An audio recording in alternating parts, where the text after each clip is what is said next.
sign there that said dam on 81 miles.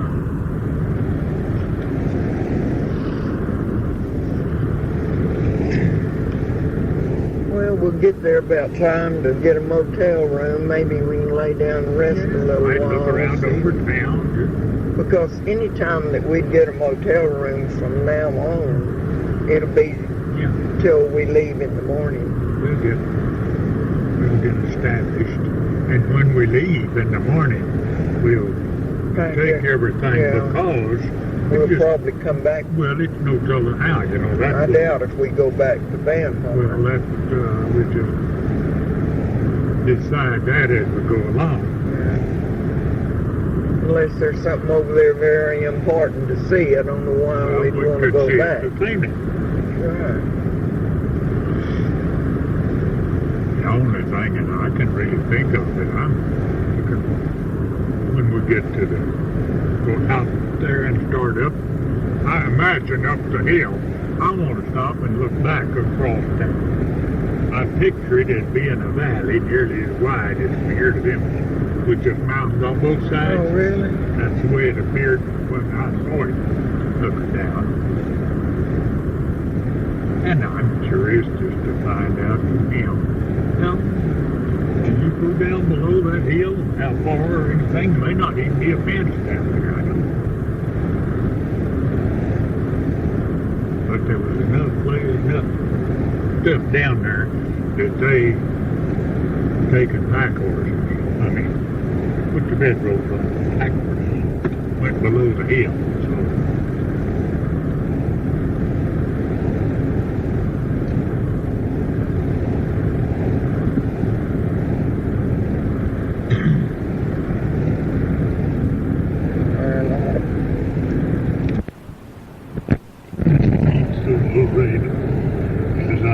Out in Laredo one day, I spied a cowpuncher wrapped up in white linen, all wrapped in white linen, as cold as the clay.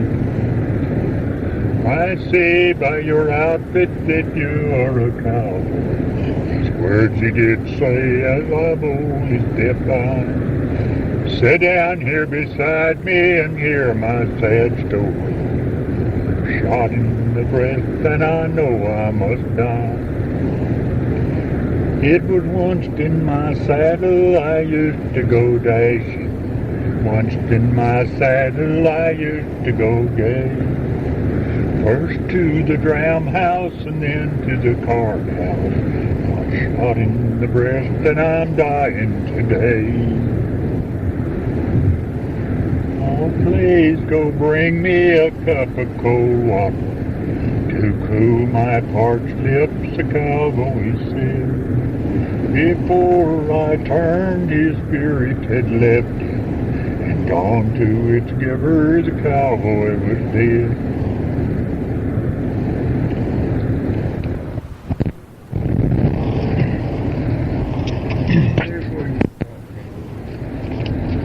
We're coming up on this country close to Interstate 10. It's the end of Interstate 20. And to the left is the Davis Mountains. And the Casey Ranch, the lower ranch, was down to the left 15 or 20 miles, 15 miles maybe. And to the right is Kent. And I've drove horses, helped drive horses from the Casey to the shipping pens at Kent. And I don't know why it fell my lot to take the horses back. The rest of them went back in the car, and I drove their horses and went back at night. And right now, I don't know how I kept from getting lost. Then I don't know that I worried about it. But they said it's about 25 miles. One time I remember of going back as far as Wallace Leatherman Ranch and stayed all night. I don't know what the reason of that was. That was what I was told to do, I guess, because it wasn't because it's dark, because I've got home. And later than that, the other time. And then I drove, when we started the upper ranch, I drove a chuck wagon with 4 mules, and we stayed all night, just about where the highway Interstate 10 and Interstate 20 go together the first night. And then we went the next day on up past Kent, probably 15 miles, and we stayed at it's just a windmill and corrals there. And then the next day we went on into the upper range. Well, when y'all went by the Interstate 10 and 20, was there any road there at all then, or was that just I don't remember of Interstate 20 having a road. I'm sure 80 was here, but it wasn't as noticeable. And then when you went into the Reynolds Ranch there, there was a cattle guard, just a big cattle guard, and the roads went together this side of there, and then you crossed the cattle guard, you was on the Reynolds Ranch. And then after we got to the upper ranch then, J.T. Webb was cook, chuck wagon cook, and I was horse wrangler. And we had 80, 90 head of horses. I don't remember. We had probably 80 something, and then there was some reps from other ranches come in there and had between 80 and 90 head of horses during the cow roundup. Casey's only had, I don't know how many cows they had up there. I doubt if they had over a few hundred, because most of them was at the lower ranch, and they only had about 1,200 cows in all. It was mostly horses. But we gathered, after we gathered or while we was gathering the cows, some of the boys had to go down west, on the west side of the ranch. It dropped off into rough country. So they didn't take a chuck wagon. They just packed saddle horses with bedrolls and such and went down there and left me and Cook where we were at a line camp, and told us to meet them then over at what they called the South Rock Water Hole, and it had corrals and all over there. So it was 6 or 7 miles from where we were, and we went over and met them there. Then came back, moved to another part of the ranch and finished gathering cows. Then we started running horses. But didn't catch as many as you chased. Well, when y'all went to bed at night, when you was taking the horses over to the upper range, how did y'all sleep? We slept on the ground. Just I had a bedroll, I had a quilt and a blanket and a tarp. Now that was pretty thin for a mattress too, I'll tell you.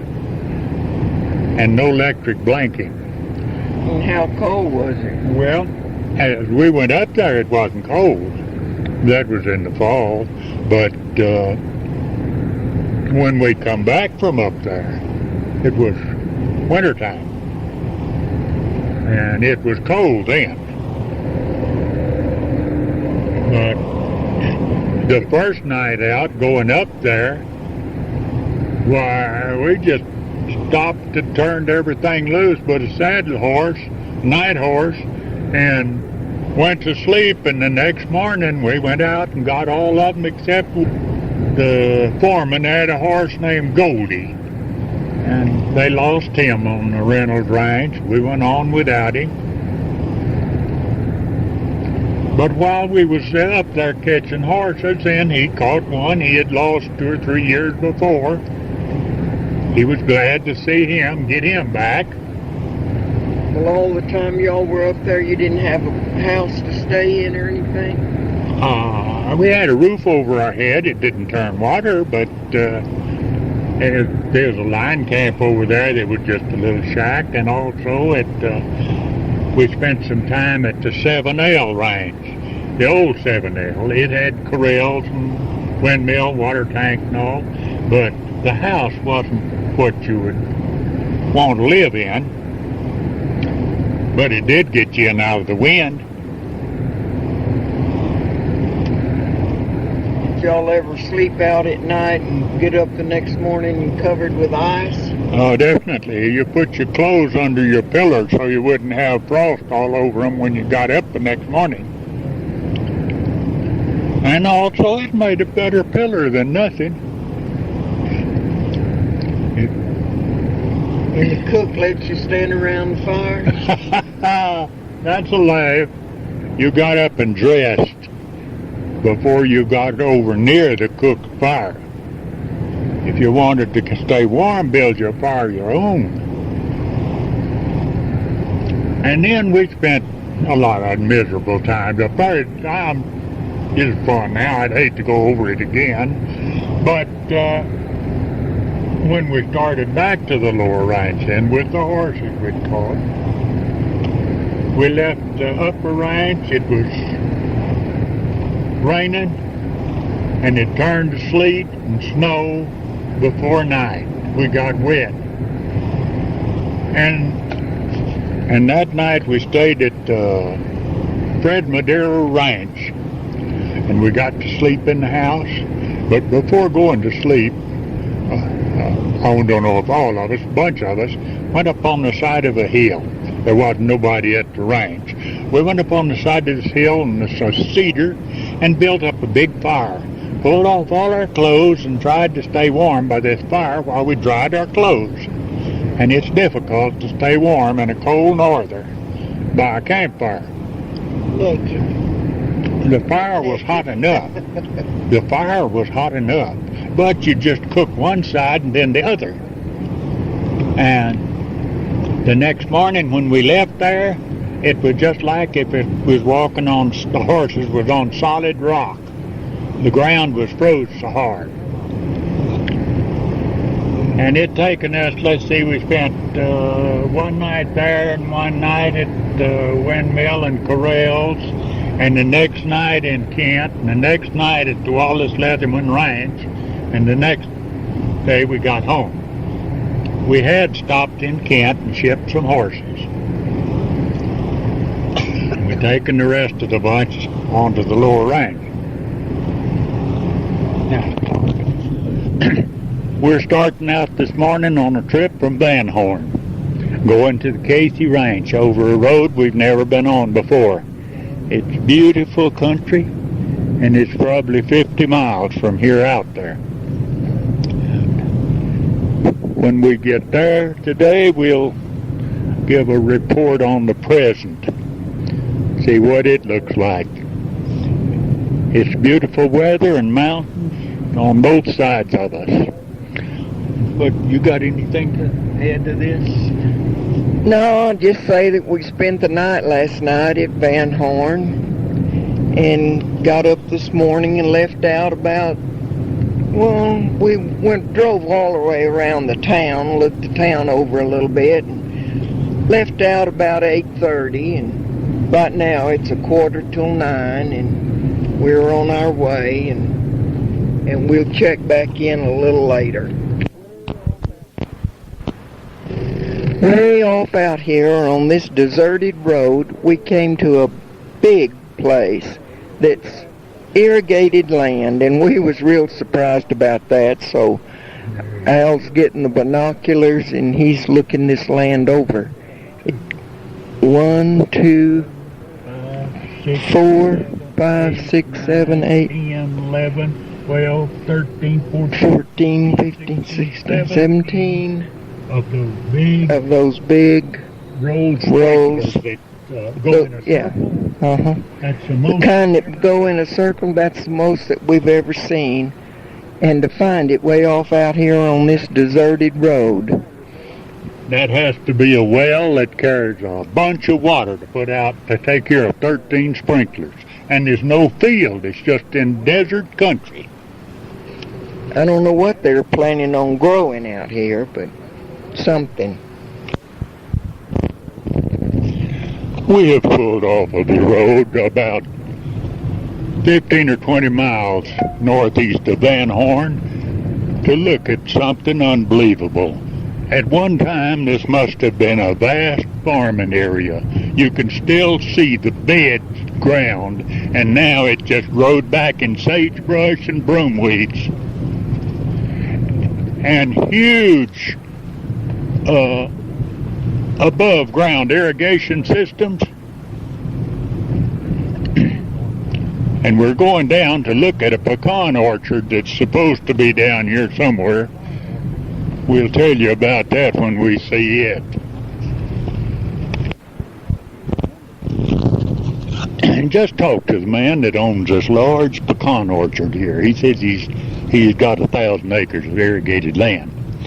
We can see a tremendous big area that was irrigated, and these water systems are so long that this man said that they covered 320 acres on a circle, but they have been abandoned. Here's another big one. It's planted.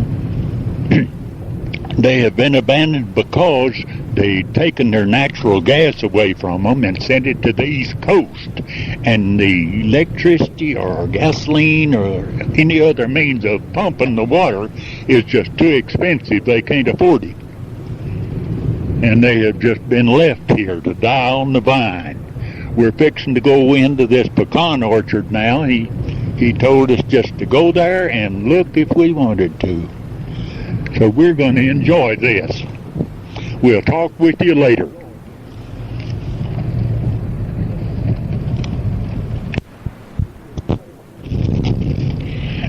We just passed the Brookshire Pecan Farm. Now, it is tremendously big. I would be afraid to guess. The man, I talked to the owner, and he said that he had 1,000 acres, but I don't know if they're all in pecan trees. But they're just nearly uncountable. From this highway back to the house is 2 miles, it says. They're all, there's a large portion of them that are trees that are 6 inches in diameter. I'd guess it's 20, 25 years old. But it's I'd be afraid to guess at how many, but they'll run into the many thousands.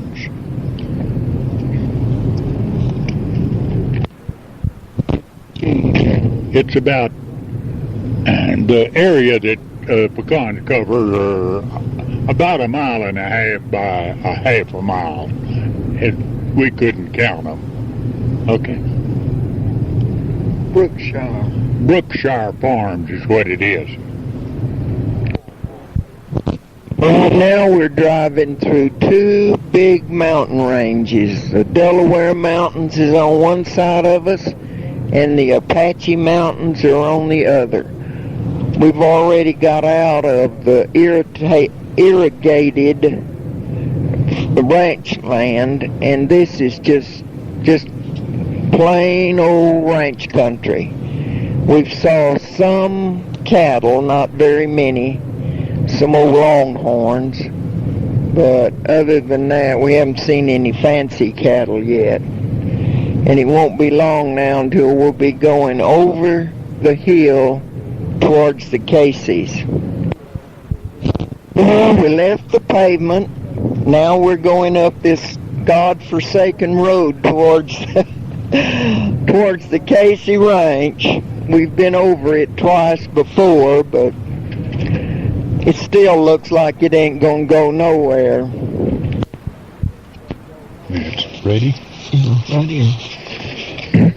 Well, we made it to the Casey Ranch. We didn't get lost. We just thought we had lost the last 10 miles or so.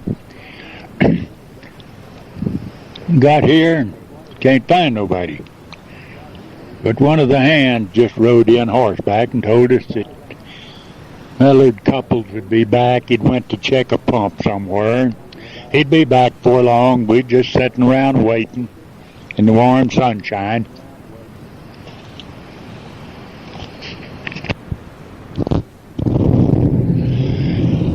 Well, we left the Casey. We had an enjoyable visit with Millard couple and 3 of his hired hands, and found out all we could think of to ask questions about. And we're on our way back, and it was 16 miles of rough road before we hit the pavement. We decided we'd had enough of that, so we'd just go back to Van Horn on smooth road. And we're not in no hurry. We got all evening, and we'll stay wherever night comes. And we are in some beautiful mountain country now, going downhill, and it's really pretty. We're in ranch country, and there's cows on the road, so we got to kind of be careful.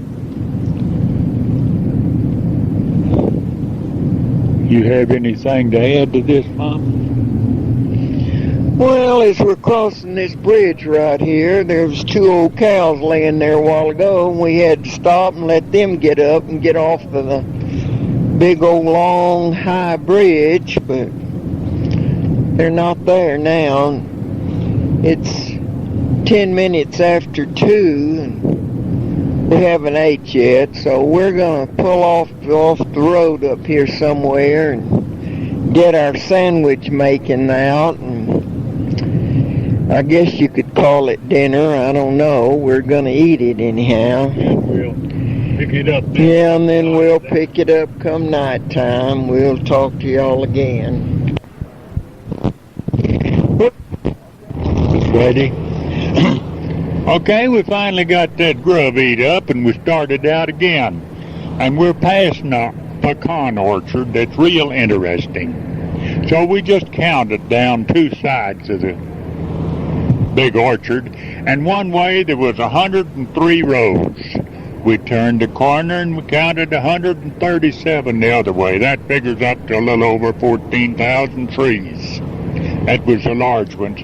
And then we counted 40 or 50 rows, the trees that hadn't been planted very many years. And all that now is irrigated, taken care of. And then we go on back toward Van Horn and see the big irrigating systems that they've got there again. A lot of them are not being used. So we went back to Van Horn and headed home, hit the big road and started east. And we found some people in trouble, a couple boys and a girl.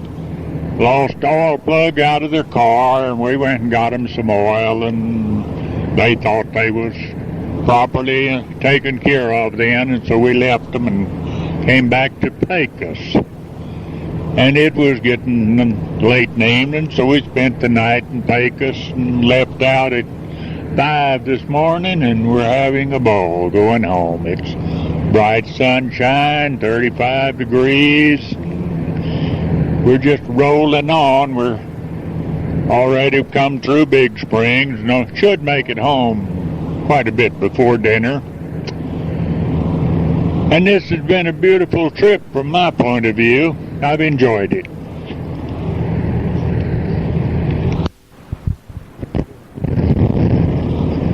We have just listened to this tape, checked it out. And I found out that she was taping something that I did right at first.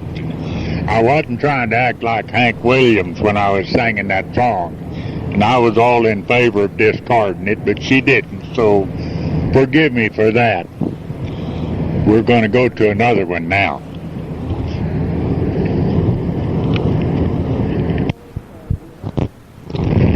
Okay, we wanted to put the date and all on this. We started out on the 3rd of March, 1993, and this is March the 5th, and we're on our way back home, and we just wanted to be sure that the date was on here in case anybody wanted to know who this was.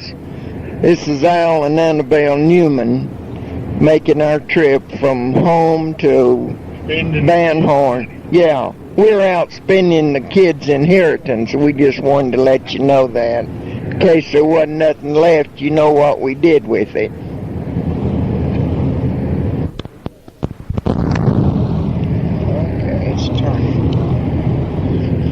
Okay, I got one more thing I'll put on here for Darren. That poem about Petonio. Now, how does it start?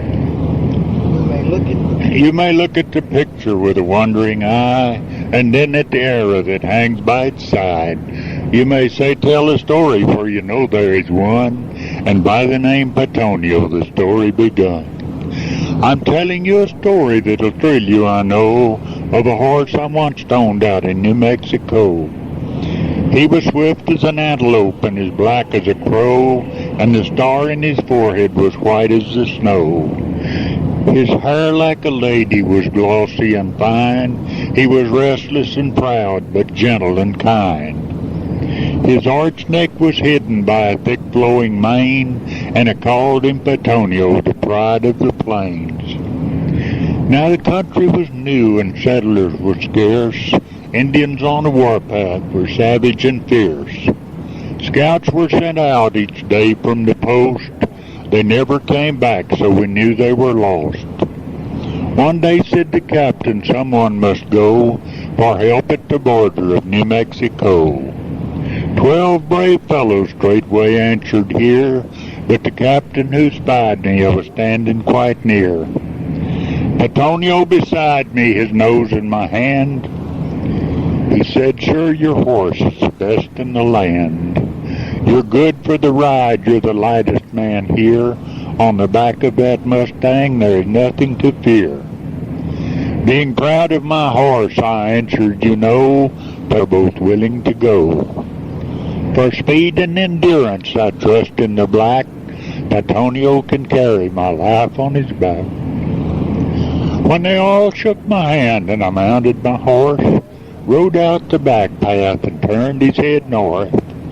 The black struck a trot and he kept it all night, and just as the east was beginning to light, when up from behind us there rose up a yell, and I knew that the Indians were hot on our trail. So I rose up and jingled the bells on his reins, stroked his neck softly and called him by name. He answered the touch with a toss of his head, and his black body lengthened and onward he sped. We were leaving the redskins and the story was plain, when down in my leg I felt a great pain. The blood red and foamy gushed forth from Pat's side, but he never once slackened his powerful stride. Petonio, poor fellow, I knew he was hurt, but still he lashed onward and into the fort. We entered the fort and I started to dismount, but the pain in my leg grew so fierce I could not. By good care, Petonio and I were soon well. Of his death long years after, I will not try to tell. But of a many a fine horse I have since drawn the rein, there was none like Petonio, the pride of the plains. I want another than he wants. Snoozy Smith was a sleeping fool.